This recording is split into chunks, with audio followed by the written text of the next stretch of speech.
So some of the things that you have brought up are, the masculinity. So if men were power, if men represented power, then they're the oppressor, and the oppressor must be taken down. So therefore, we're going to invert men, and we're going to raise anti-men. I didn't say we were going to raise women, because believe it or not, women came from men, and they complement each other. The two shall become one. So when we're married, we become one. So the male and the female become one, because the woman came from Eve, came from Adam. God put Adam to sleep, took out his rib, and created woman. Woman came from man. So when the two become one, it's back to the original design. So you think that Marriage is the original design. wokeism is actively destroying masculinity? Well, it has to. It also has to pit the races against each other, and this is the best part.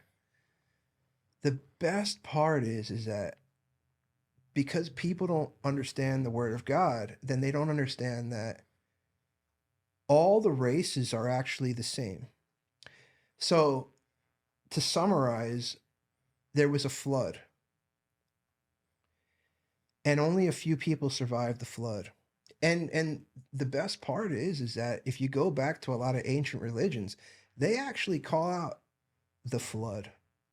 A lot of ancient there's a lot of creationism,